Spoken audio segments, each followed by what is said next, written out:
कहीं ना कहीं मानसिक गुलामी है। आदिवासी, भील आदिवासी कभी भी किसी के गुलाम नहीं रहे। अगर वो किसी के गुलाम होते, मुगलों के गुलाम होते, तो आज वो मुसलमान है। कितने आदिवासी यहाँ पे आज मुसलमान हैं? कोई नहीं है। इसलिए हम मुगलों के गुलाम कभी नहीं बने। अगर हम अंग्रेजों के गुलाम होते तो आज यहाँ पे बैठा हर एक व्यक्ति क्रिश्चियन होता, ईसाई होता। कितने आदिवासी यहाँ पे ईसाई है? नहीं है। आज भी हम अपनी पुरखों की व्यवस्था को मानते आ रहे हैं, इसलिए आदिवासी कभी किसी की गुलाम नहीं बने। शराब के माध्यम से भीलों को गुलाम बनाया जाएगा, इसलिए उन्होंने मानगढ़ पे एक सम्मेलन बुलाया। और कल की बात है, 19 जून 1947 को हमारी कलीबाई कलासवा, सेंगाबाई भील और नानाभाई खाट, इन तीनों पर अंग्रेजों का आक्रमण हुआ था। और हमको ये कहा जाता है कि कलीबाई कलासवा, जिनकी कल शहादत दिवस थी, वो शिक्षा की देवी थी।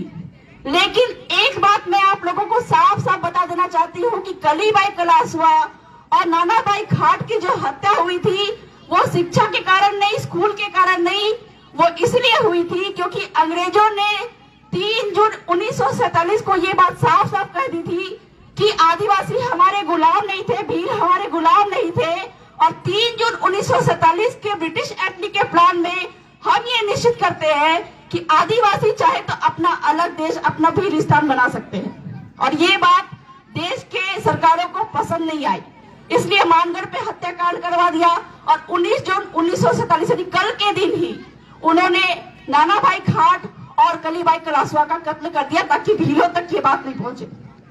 लेकिन इसी बात को संविधान बनने के साथ में ही, अलग देश की बात तो हम नहीं करते हैं, लेकिन अलग प्रदेश की मांग हम करते हैं, भील प्रदेश की मांग करते हैं, ताकि भीलों का जो राजनीतिक, शैक्षणिक और आर्थिक विकास हो सके।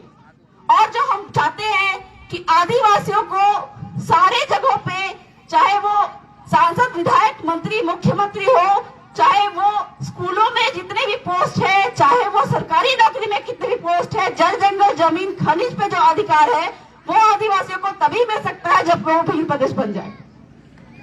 तो सुप्रीम कोर्ट के समता जजमेंट में ये कहा कि आदिवासी क्षेत्र में केंद्र सरकार और राज्य सरकार की एक इंच जमीन नहीं है।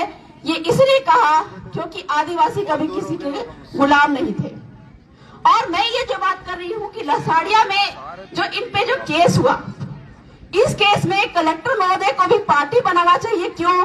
क्योंकि अंग्रेजों ने कलेक्टर महोदय को ही आदिवासियों का कर्ता धर्ता बनाया, और उनकी बिना मंजूरी के ना आदिवासी की जमीन किसी गैर को जा सकती है, न जंगल किसी गैर को जा सकता है, न खनिज किसी गैर को जा सकता है।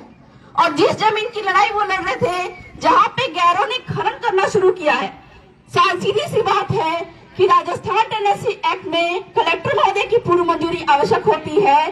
तो वहाँ पे जो खनन हो रहा था गैर आदिवासियों के द्वारा, वो कलेक्टर महोदय की पूर्व मंजूरी के साथ ही हो रहा था। इस प्रकार से कलेक्टर महोदय संविधान कानून के खिलाफ जाके काम कर रहे हैं, और इस प्रकार से संविधान कानून के खिलाफ जो भी जाता है उन पे सीधे देशद्रोह का केस लगता है। तो लसाड़िया की ये जो भाई है, इनसे मैं अनुरोध करूंगी कि कलेक्टर महोदय को भी पार्टी बनाइए, ताकि आइंदा किसी भी भील आदिवासी की जल, जंगल, जमीन और खनिज पे आंख उठाकर देखने से पहले भी वो 10 बार सोचेंगे।